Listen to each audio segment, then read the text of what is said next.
Welcome back to the Tracy Take. I am Tyler here with my brother Ryan, and today we are doing the final mock draft for the Miami Dolphins. It's a full 7-round mock draft, so we will be going over all of Miami's picks. But before we do that, if you're a big fan of the NBA and NHL playoffs, and you maybe like to put a couple of bucks down on the game that you're watching, click the link down below, as BetUS is having an amazing promotion going on right now for all first-time players.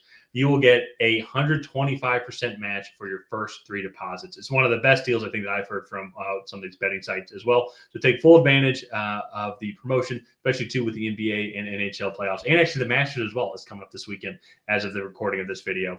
While you're at it, be sure to like this video and also subscribe to the Tracy Take to get notified whenever we create new content. And Ryan, let's get into the draft here. So Miami, they've already had an extremely active offseason so far. They've added a lot of new pieces. They've lost a lot of pieces as well. And I think they've done a good job of doing their best to replace them.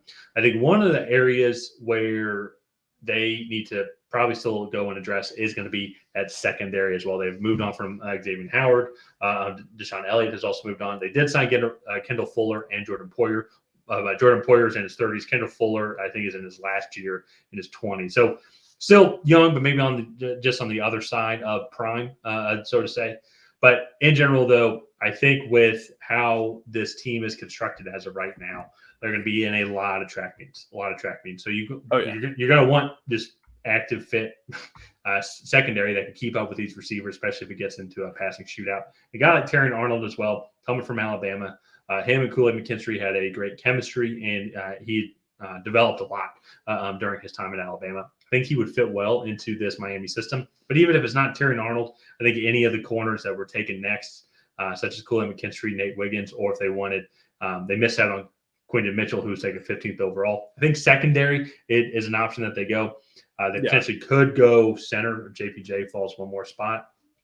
A lot of different options that they can go.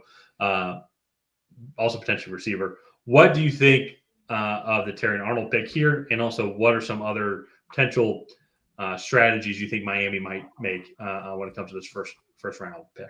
Yeah, so I like the Terrion Arnold pick. They moved on from Xavier Howard. Jalen Ramsey is in his 30s. Really, I know Javon. I think it's Javon Holland is still on his rookie deal, but he's the only free safety that they also have. Not that Terrion Arnold is a free safety, but I think that just shows the lack of depth in that secondary as a whole. And going and getting a guy like Terrion Arnold that can come in and play kind of all over, like play inside and outside, and really just kind of mirror receivers. I think that would be tremendous value here for the Dolphins. I could see them investing in this offensive line, especially like Tyler Guyton. I think would be a good option for them as a developmental guy if they want to go that route. And then Zach Frazier and Graham Barton as well, 2 interior guys that are going to be available at the back end of the first round. That would be good fits as well. Maybe more Graham Barton because he's probably a little bit more athletic than Zach Frazier is. But just with the speed of this offense, I think the more time you can get to it, the more time those guys have to celebrate. Or to separate. Yeah. To separate. And then they can celebrate in the end zone after that. So yeah, they'll celebrate while they're separating. Exactly. So and that's one of the things too with Miami. They're as fun as they are to watch. They're like their strengths are also their weakness as well. And we've seen this a couple times now. Come December, come January, when they have to go to a cold weather game, it is like it is tough for them with the way that this offense is structured. And so going and getting focusing on the secondary, and they've made a lot of moves also on the defensive line as well, and even in the linebacking room to try and keep as much talent as possible, make this defense as top notch as possible, especially too with Bradley Chubb and Jalen Phillips. We don't really know how they're going to react or how their overall injury development is going to be going into the 2024 season. So getting these corners so you can be as effective as possible here and addressing that edge rusher position as well. We go and have them getting Jonah Ellis with their second round pick.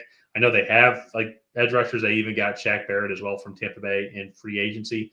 But I'm still just not confident that those guys are going to be back to the level that we expect them to be come opening day, or maybe even come towards the end of October. I think it's going to take some time for Jalen Phillips and Bradley Chubb to kind of get back to the level that they were at. They also too lost Andrew Van Ginkel as well in free agency. So he could at minimum try and replace him. And so I think it is going to be defensive focus overall, even with like some of the moves that they've made on the offensive side, like especially with the offensive line moves that they've made so far this offseason. Yeah, and I think getting a guy like Jonah Ellis, I think he could replace Andrew Van Ginkel right away. He can play in that kind of stand-up outside linebacker role, but he could also be like Jalen Phillips or Bradley Chubb and kind of play with his hand in the dirt. He has good versatility. With the injuries sustained to those two edge rushers, I know Dolphins fans, I think we've picked an edge rusher for them before, and it was critical by Dolphins fans, or critical of Dolphins fans. I don't know. Anyways, we were criticized for making that pick. And I still think that they're in the market for an edge rusher simply because you just never know how guys will respond to that. It's usually a multi-season recovery before they're back to 100%. And even then, by that point, those guys might not even be on the team anymore, just due to contracts and stuff. So it'll be really interesting to see what route they go here. They do have a lot of holes. They did a decent job, I think, of filling their wounds in free agency after Robert Hunt and Andrew Van Ginkel left already. So it'll just kind of be interesting to see. So let's move on now to their day 3 picks. They only have 4 day 3 picks. They do address the interior of that offensive line with Tanner Bortolini getting a center, and then Bo Braid, another safety there as well. Mm-hmm. Yeah, and then wrapping up, focusing on the trenches as well with Caden Wallace and Fabian Lovett. Just trying to get just as much depth piece as possible in those areas. Kind of as what I mentioned before, with the way that this team is built, both offensively and defensively, having as many bodies as well and potential prospects that you can just go and keep building to win the trenches is going to be huge for this team. Because this team, man, they're so fun to watch with Tyreek Hill, Jalen Waddle. We only have potentially a couple more years left of watching Tyreek Hill and just how crazy athletic he is. And then you have guys like Devon Achane in the backfield and just how explosive they all can be.